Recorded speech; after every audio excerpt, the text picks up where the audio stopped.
I want to talk to you about what leadership is. The key to becoming a great leader is empowering leaders around you. We see our whole church as leaders, but the fact that you've come means that you've accepted the call of God in your life to be a leader. Hey, what's going on, everybody? Welcome to the Leadership Lean In podcast, where we lean in like that guy.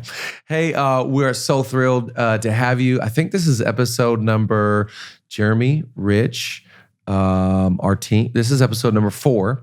And we are talking about the subject of leadership, one of my favorite subjects in the whole world, to sit around the table like this and discuss. This has kind of been my whole life. We'll talk about it in just a minute, but my whole life sitting around the table with this lady's dad and my dad and other pastors talking about the subject of leadership. So that's what we're going to do today. We got top 5 coming here in the middle of the podcast. This month's top 5 leadership thoughts that I want you to be thinking about. That's coming up soon. And we're also going to go to Julia and do rapid fire. And I just gave away my guest today. None other than my wife is on the podcast, and I have to say, this is your idea. Because the other day we were talking about the leadership lean in, and I was like, I got to eat it. And she's like, you should have me on. And I was like, you'll do it? Yeah. Oh, and that's why we're here, is because she was willing to come on the Leadership Lean In podcast. So a rounding roar of applause to welcome. Can we put some effects in right there? I like to do it for myself. Are we starting off with an argument? Because that is not how that went down. In my head, that's how it went down. No, I was trying to be a game player, and you didn't have a guest for the last one, and I said, put me in, because that's what I do. That's what you do. You do step up. I lean into what you need. Thank God my life would be a disaster if you didn't. If you ever leaned out, I would just not exist. I just wouldn't have a life. So thank you for stepping up. Since none of our other guests, we invited I'm kidding, we didn't. Yeah. We're here. I'm thrilled to have you on, because I do think that you are an unbelievable leader in your own right. I think that you just are a star. I think you have obviously a huge voice in so many people's lives. You're the biggest voice in my life. Nobody's opinion matters more to me than yours. I am needy and dependent upon your wisdom and your guidance and your counsel, because I think that you're just such an unbelievable person and leader. So I can't wait to jump in. This is what I want to start with. Oh, no. I didn't give her any of the questions. I didn't give her any of them. I have nothing. I'm kind of nervous. No, it's like we're on a date. This is just us on our couch, just how we talk around the house. Talk about our But I want to talk to you about you're a pastor's kid. You grew up around leadership, around some really great leaders who we adore to this day. And so what I wanted to ask was, how much of leadership is just being in that environment? So many things come natural to you when it comes to people and decisions. And I'm amazed with how natural a lot of this is for you. And so my question is, how much of that is from your upbringing and the environment of your household and your parents' influence and being around great leaders your whole life? That's kind that you say that it's natural for me, but we're all learning, right. So maybe I fake it really well. But my parents were pastors, and I was blessed to grow up in a pastor's home, and for me it was a positive experience. Right. I know that that's not always the normal for some people, but I watched my parents not only pastor a church, but also lead in areas outside of the church. They led in their community. My dad was really involved in local politics. My mom was a teacher. Right. So even outside of ministry, vocational, I watched them lead in different spheres. And I watched what it looked like to lead a home. There's 4 kids in our home. And so leadership in all different ways, they always led well. I don't know if it's because I was always obsessed with leading. I'm a firstborn child. Yep. And by nature, I love to lead. Right. Our son, Winston, possesses this characteristic. Actually, when I was in kindergarten, the kindergarten teacher brought my parents in for the parent-teacher conference that I assume that we're about to have next week with our son.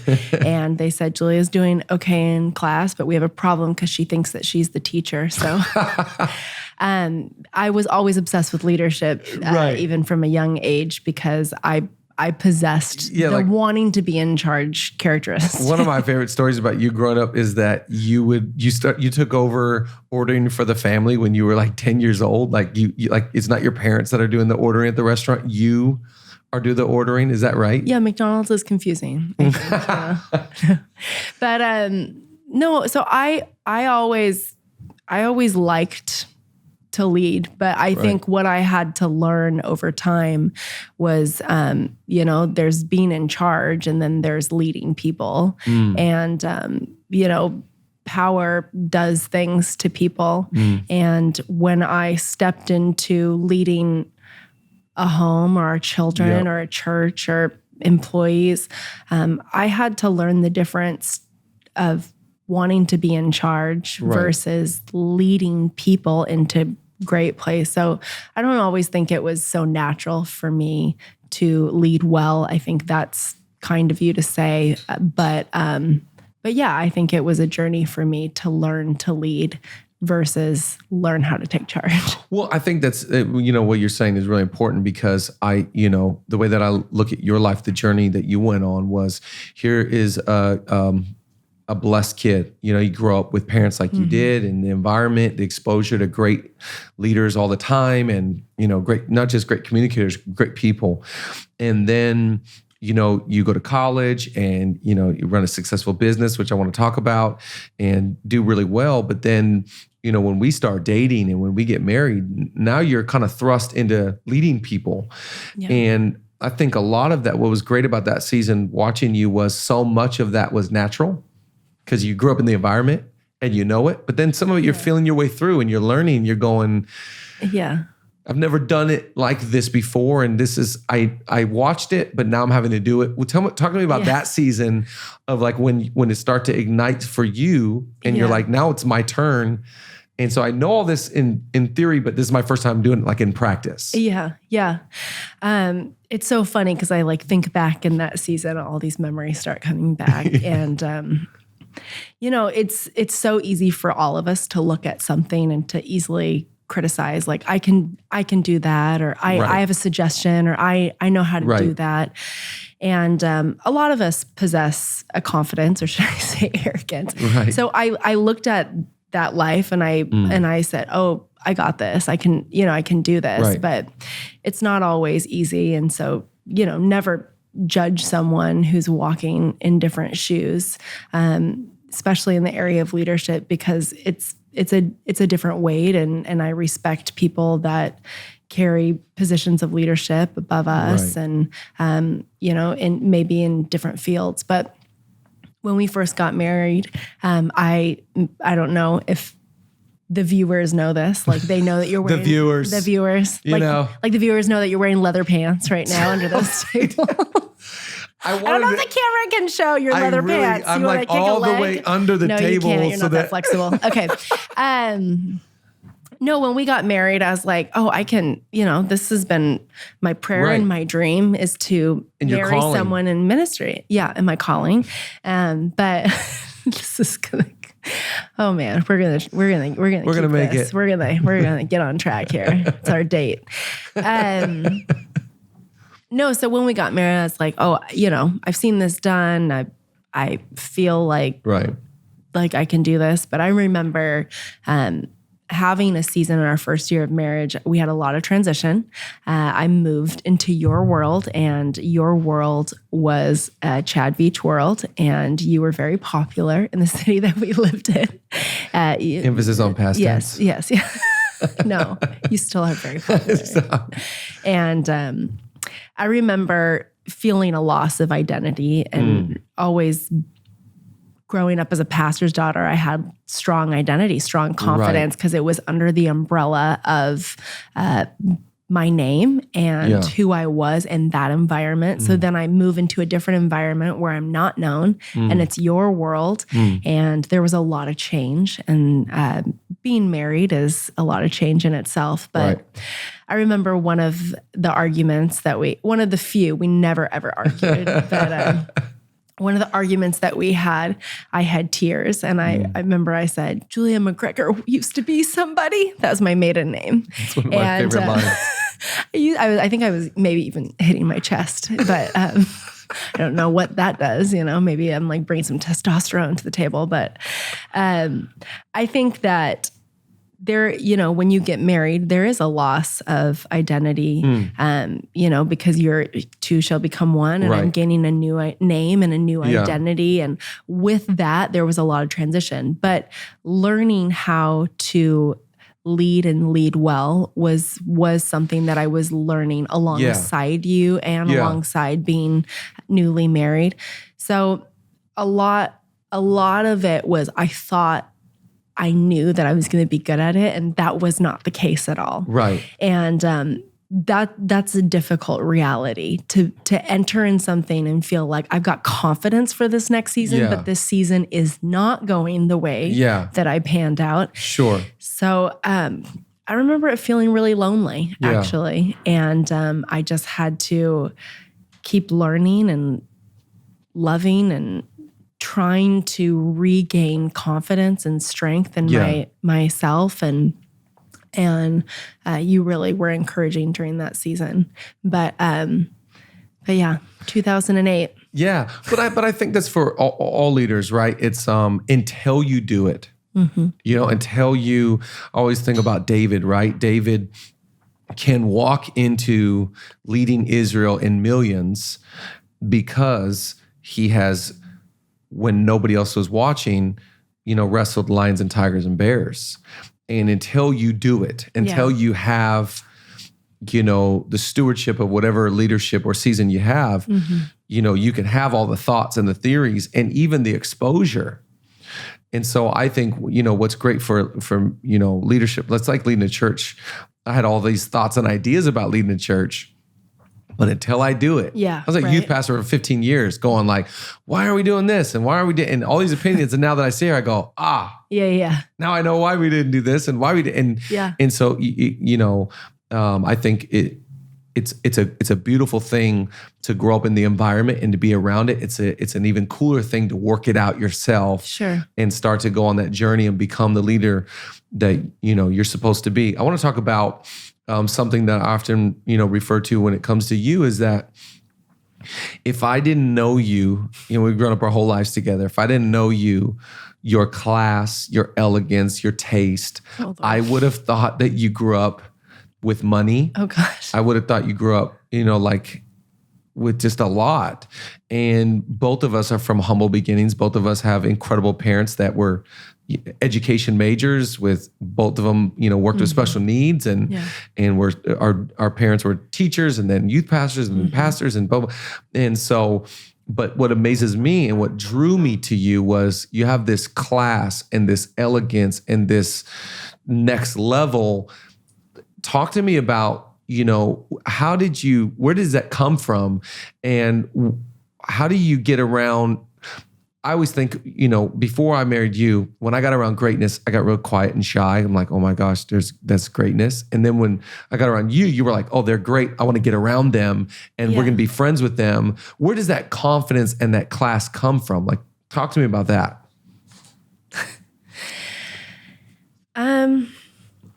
Well, what's so funny is I didn't realize how poor we were until later, because my parents did such a great job of providing an environment where we had fun and lived life and loved what we had. We had family pride. And I think my parents talked a lot about what we had and instead of what we had not. And my mom was committed to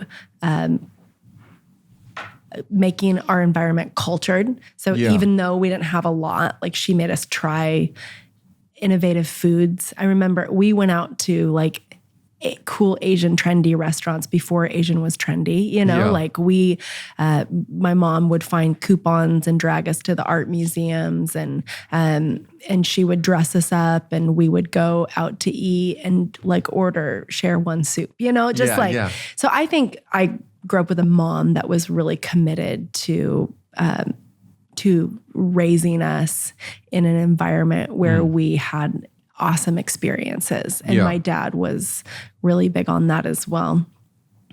I think also from a young age, I felt like I knew what I was called to. Wow. And I think God really gave me specific vision for, I wouldn't say that this is everyone's calling, but I knew to some capacity that I would have a level of influence. I always thought that it would be in the area of like youth ministry and working alongside my future husband, which is you. So I think when you see specifically what God has for you, you walk in a level of confidence because you know what the path is. You know what you're preparing for. Right. And I think that's how I lived my life from a young age. Wow. And I just, and I was kind of quiet with those dreams, you know.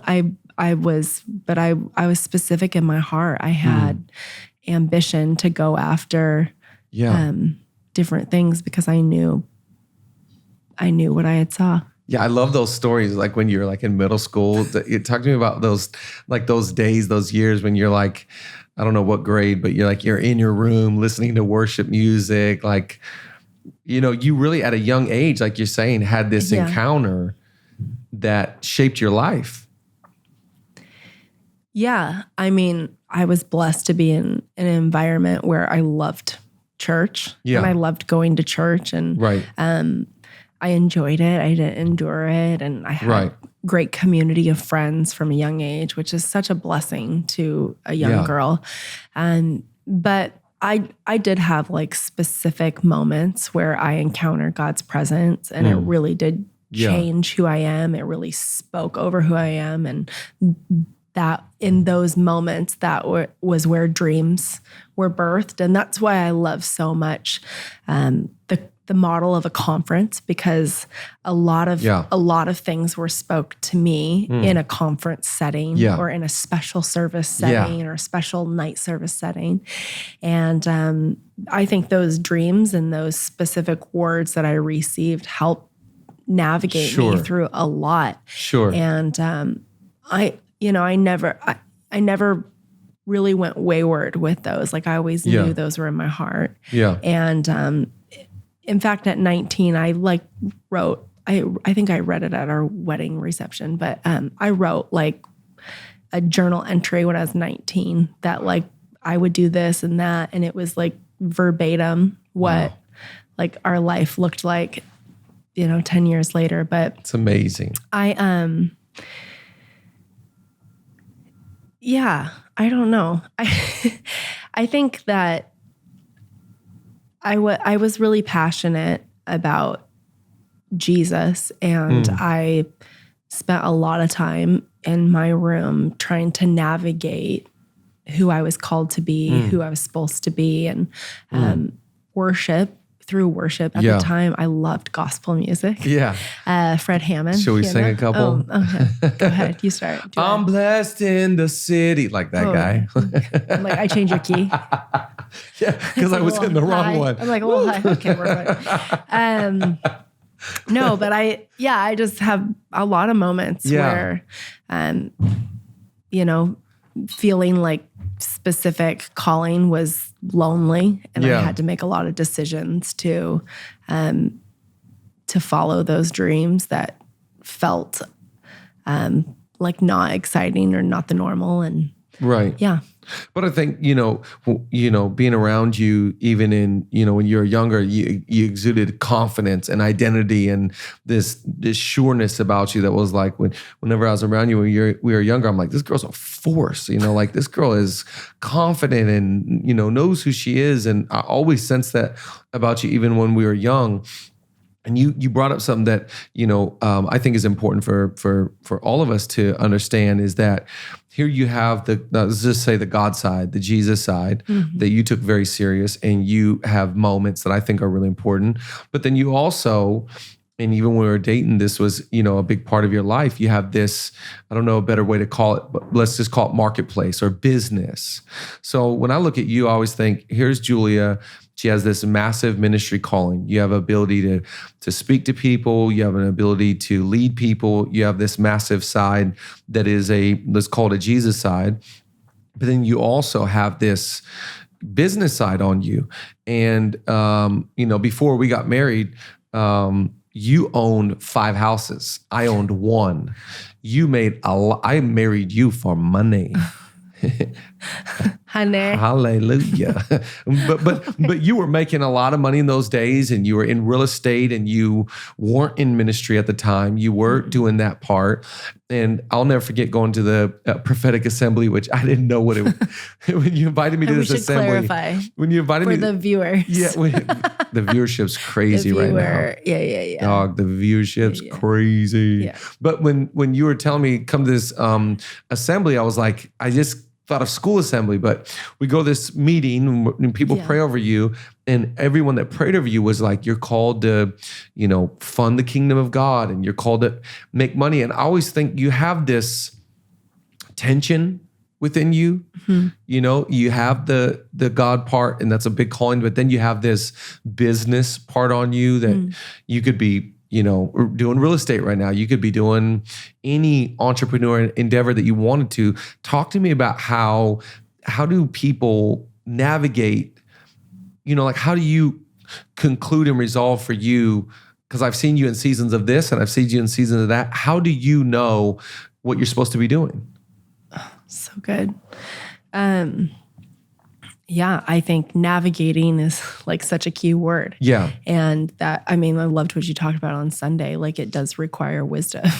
Absolutely. And, I'm so grateful that you helped me navigate. And, we live in a culture, we live specifically in a city of Los Angeles where there are a lot of dreamers and a lot of people with dreams. I support dreams. I support running after dreams, but dreams change, and dreams, they take shifts and turns. And, how do you make sure that you're walking in the right place at the right time is like such like a topic, of young people that we speak to all the time.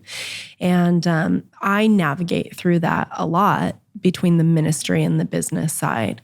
And at the end of the day, like, my calling, going back to me in my quiet time, when I was journaling as a young girl, my calling, and this is actually the prayer that my dad prayed over me every single night when I went to bed, was that, God, let your will be done in Julia's life. And my prayer was always, God, let your will be done in my life. Wow. And I so badly just wanted to be used by God, whatever that was. Wow. So yes, I have a dream and a passion and for business and making money for the kingdom and generosity. I love all of that. And I love building the house, and I love building our house and raising children. And we talk about this all the time. Am I called in the season to be just a mom? Am I called to go after specific open doors of business? Am I called to throw everything into the church? And it is such a navigation, but I think it's easy for us to navigate and to grab a hold of wisdom because we're so grateful for whatever we do. Yeah, that's it. And I totally agree. And I think that a lot of times we get frustrated if we have a dream, and maybe it's a business dream, and our dream isn't coming to fruition immediately. Yeah.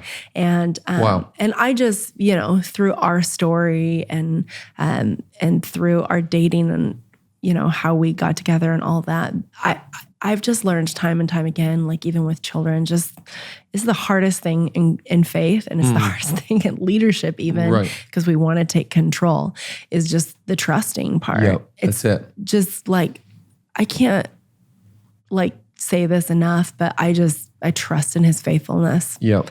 I trust in his faithfulness when George is not doing good. I trust in his faithfulness when I feel frustrated that I'm not doing business stuff. I trust in his faithfulness when I feel like all I do is picking up toys, Right. I trust his faithfulness when my emails are overwhelming, whatever it is. And so I think, going back to the both is that when I prayed, God, let your will be done, and I just want to be used by you, I have to be satisfied and grateful if that means that in that sitting season or in that season of going, whatever it may be, whatever it looks like, I'm so grateful. Yeah. And that's great. And there is wisdom and practicalities to that. Like, I recognize that I'm not wired, like I'll say this, I'm not wired to stay home with the kids 7 days of the week without breaks. No. I'm not wired that way. I actually am wired to work. I love to work. Yep. And if you're a stay-at-home mom, like, I think that's unbelievable. Right. But yeah, there's wisdom and there's practicalities that we navigate together as a couple, and we lean into each other. But if I'm called to be Chad's wife for a season, or if I'm called to be the mom of the house for a season, or if I'm called to preach more in a month than I've ever called, whatever that may look like. February. Yeah, it's coming. It's coming. Yeah. No, right. I just have to trust. Yeah. That. No, I love that, because I've seen you. I've watched you lay down agenda, lay down what you wanted, like, willingly. Okay, I know it's what I want. I know it's what's in my heart. But for this season, I think it's best that I can sense I'm supposed to. I think I always get myself in trouble if I'm forcing things. Totally. I always think leadership is so tough because most leaders are so gifted and talented, they can manipulate. Yeah. And just like force things. I always think we can make whatever we want happen. And that's scary. Yeah.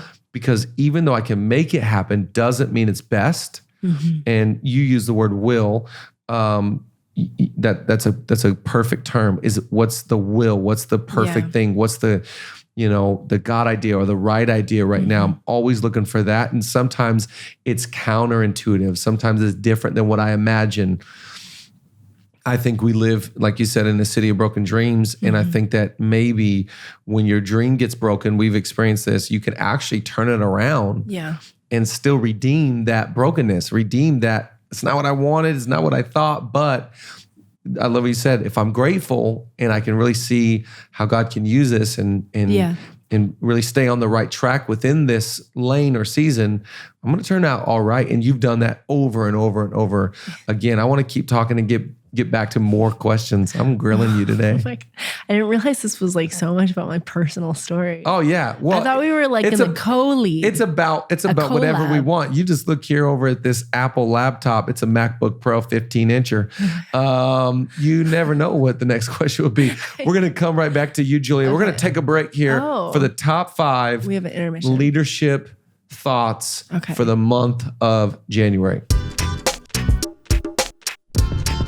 All right, top 5 leadership thoughts for this month's Leadership Lean In episode, talking about all about people. You and I are in the people industry. Let me give you 5 things on how to deal with people really well. Write down number 1, people want your ear more than your advice. I cannot emphasize this enough. People would actually rather have your ear than your advice. In other words, be slow to speak and quick to listen. There's nothing more important in your relationships than giving people the impression that you care. And how do you care? You care by listening. So I want to encourage you to, instead of being so quick to speak and quick to give advice and jump in, butt in, actually maybe what could benefit you more in your relationships is just the ability and the art of listening well. Maybe next time you're dealing with somebody, they're upset or they've got a big victory, lean in, really listen to where they're at and what they're saying. I guarantee you'll win with them and you'll gain more trust. Number 2, become their biggest cheerleader.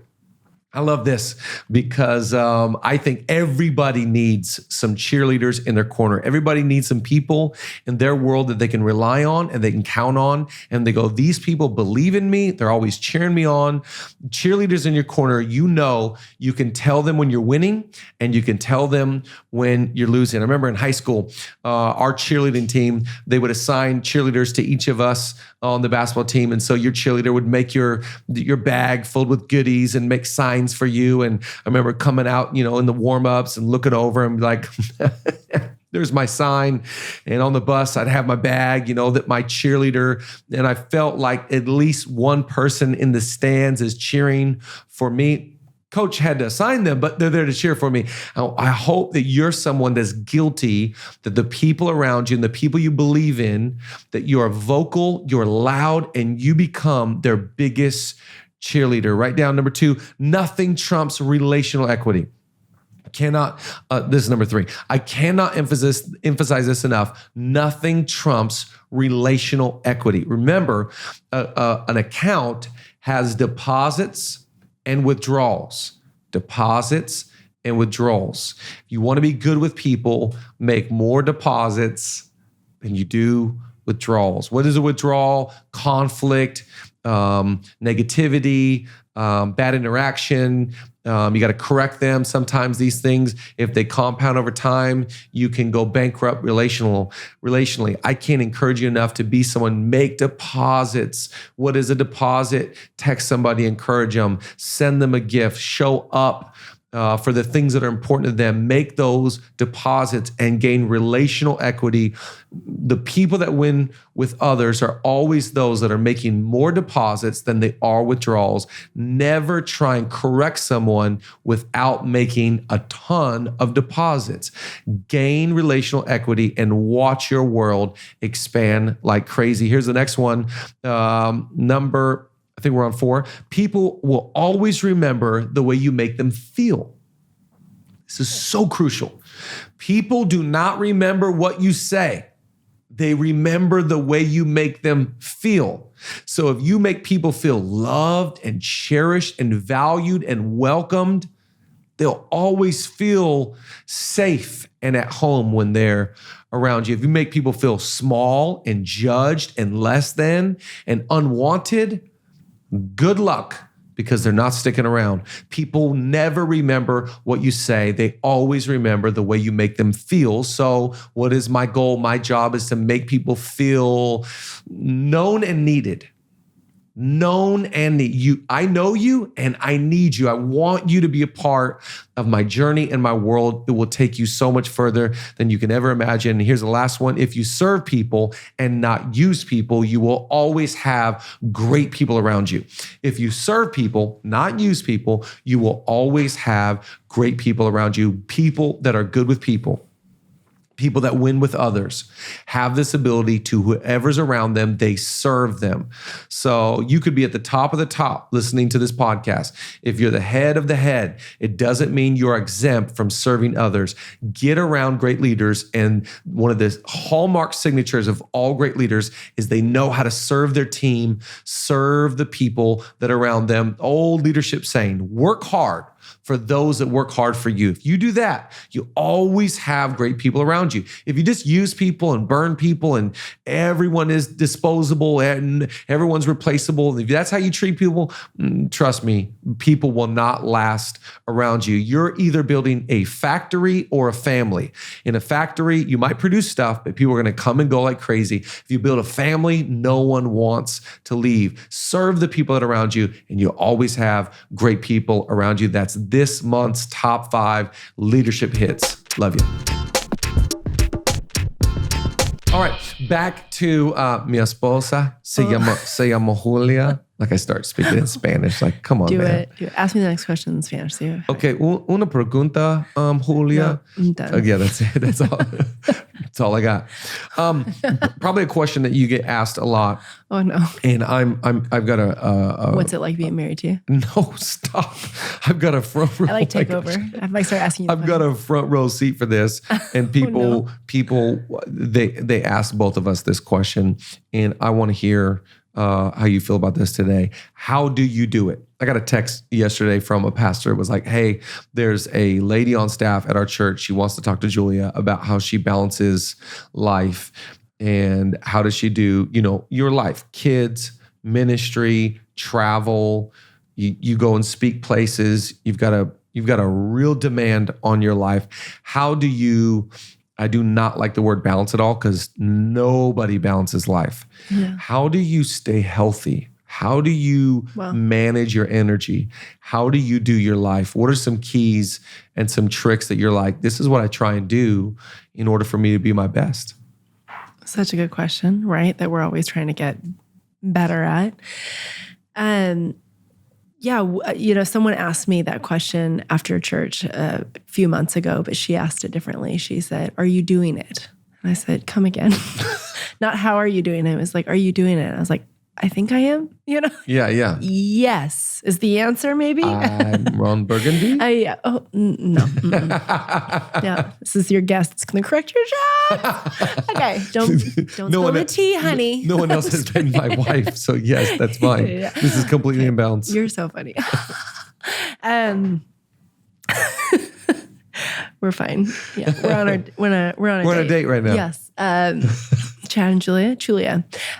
We are always learning how to expand because we're always growing. And if we're not adding children or churches or campuses or employees, we're not moving forward. So in some regard, the last 10 years of our marriage, we have always taken a step forward. And so we've always had to change. Yeah. And I think how do we do it? Balance is never a word that we've really ever been able to get into a rhythm, because as soon as we get into a rhythm, we're always taking another step. Right. And being married to you is lots of steps. I have to learn how to run fast. And I love it. I wouldn't have it any other way. But gosh, there's so many things that we do practically. I can start off by saying that the family and the ministry thing is I bring the family along on our journey. Yeah. What we do together. I love that. So Sunday mornings, if there's people that I know, a lot of moms ask me, how do you do it on Sunday morning? So this is like a simple, practical question. Yeah.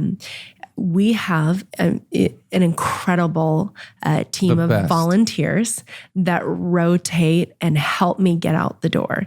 And at first, I felt like a failure. Did I not accepting that help? But I would load my kids up by myself and I would drive to church with tears down my eye and I would emotionally text you, because I don't know why I was emotionally texting you. You were getting ready to preach.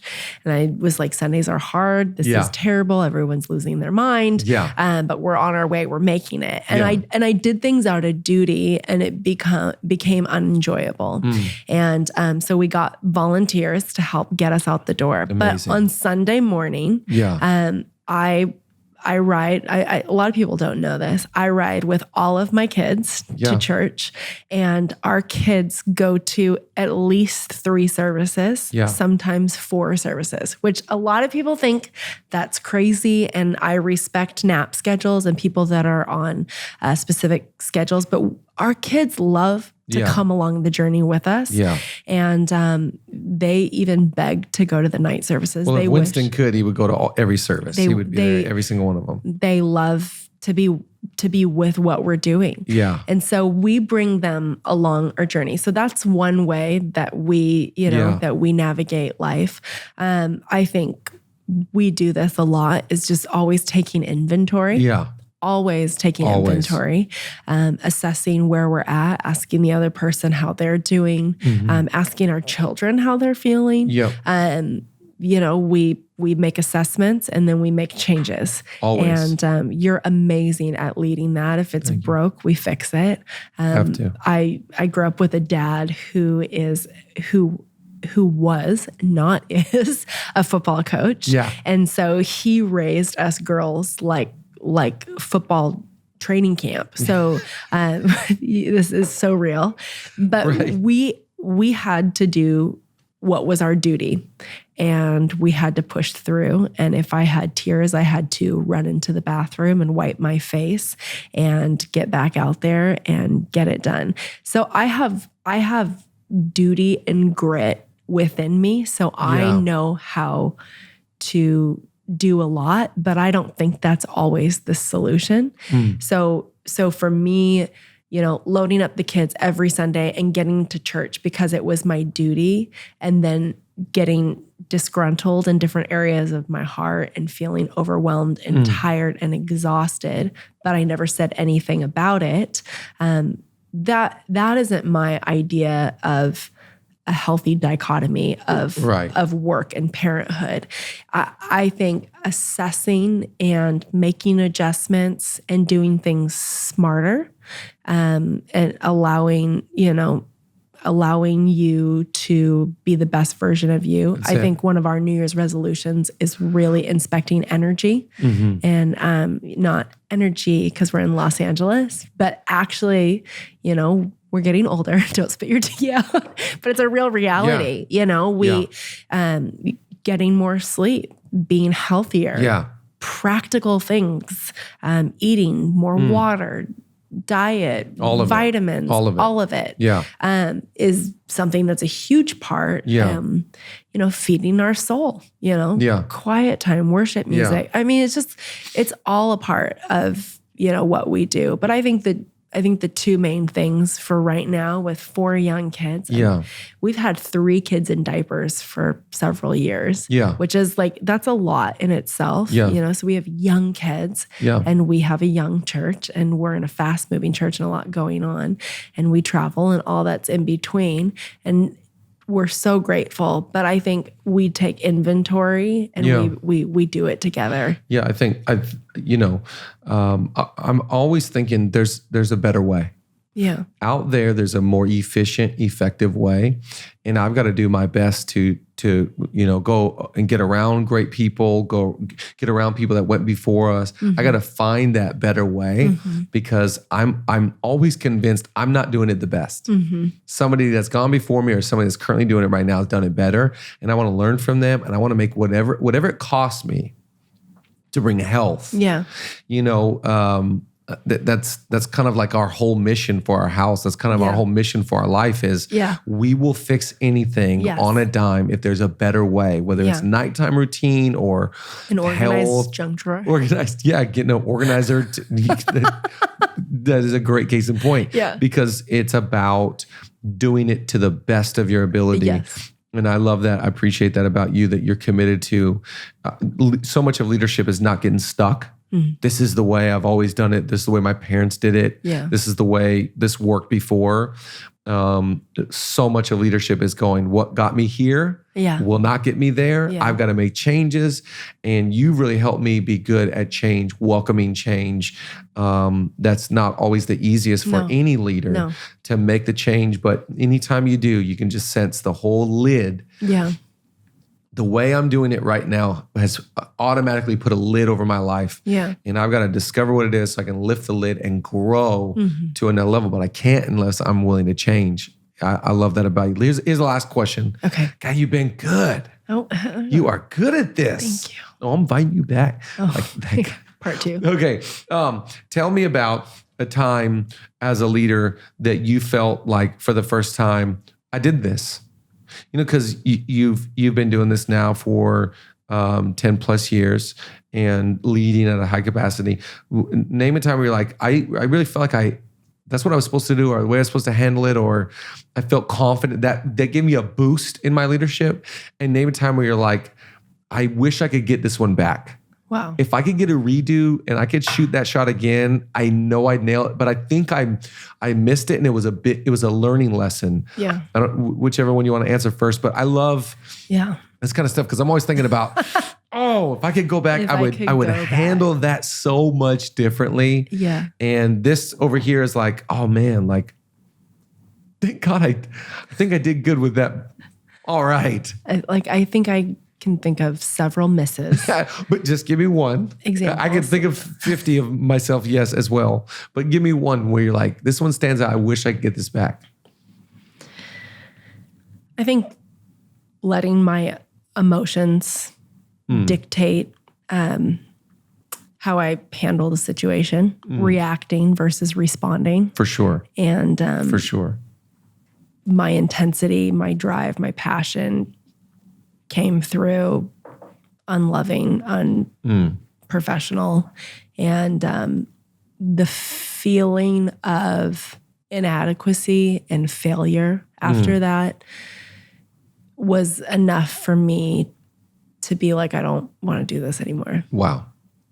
And I struggle a lot on the heels of mistakes as a leader, of feeling not enough. Wow.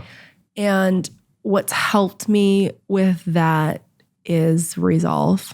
Yeah. And harmony. And being really quick to say I'm sorry. Yep. And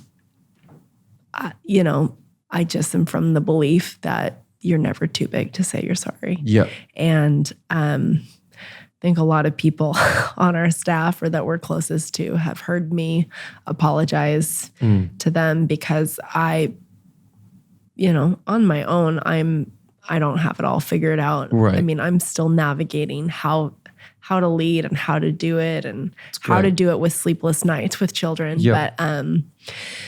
But yeah, I think a lot of times, especially as like a wife, because then there's like a different layer. I feel like I'm on the heels of mistakes. I'm always being like, am I enough to do this all?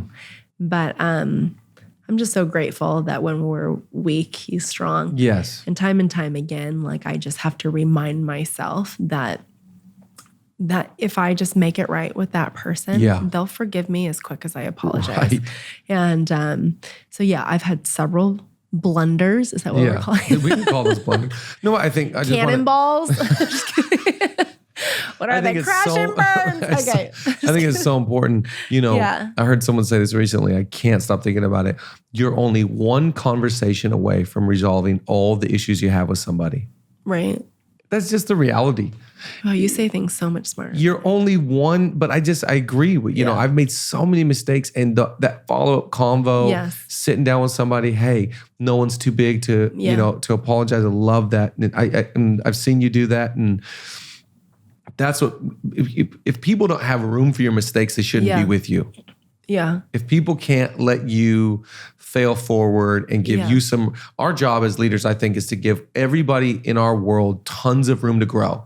Yeah. But if I can't also have some room to grow, we can't do life together. Right. Because doing life together, being married, being in community together, being in, whatever organization you're in, you got to give room to fail forward. Totally. And I think that convo allows that. Okay, I give you grace because you understand we're not perfect. Tell me about a time though that you won and you did well. Like, can you tell me one? Do you have an example of me? I'm just kidding. Tons. Gosh. I think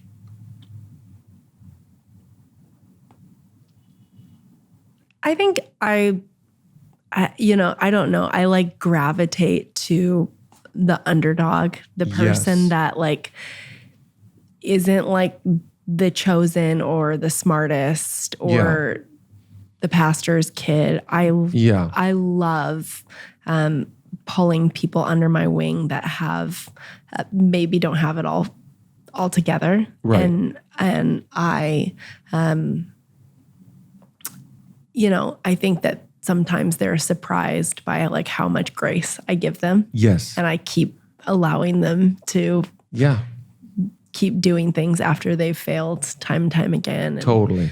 And I just, I I think that as we see people come and go in our church, and maybe they're leaving because they're offended or hurt, or they want to go check out another church, and we just receive them back with open arms. I think that is something that we've valued to do, that has allowed us to see people have beautiful stories. Totally. I think I'll give you a few that where you win. I think you win the most when you just said it pretty much. You are the mom. You're motherly. And I think in a community, especially when we talk about church context, people need both. In our home, we need dad's home, but they need the nurturing side of the mom. And I think I've watched you win so many times. So-and-so's going through something. So-and-so needs some advice. So-and-so needs banana pudding. A banana pudding. So-and-so needs a night on our couch to talk, and fill in the blank. That's where I see you win so much, is, going out to the patio after services and being like, mom's out here to greet everybody. Having so-and-so at our house that's going through hell on earth, and you're making them dinner, and they're sitting in our house for a couple hours, and you give them your best, your cooking and your attention. So I want to say thank you that you are the mom, not only to, you're my mom. What? Weird. Just some days. Too real. But I think you win so big when you play that role, and you're confident in that. And you go, hey, I know that's what you do, but I bring this to the table, and the staff needs that, and the team needs that, and the kids need that right now. And I love that. I appreciate that. I think leadership is about knowing the value that you bring. Wow. And when you can understand, I bring value to this, you just walk in the confidence of that. That's it. Because no one else, it's like anybody can do what you do. Yeah.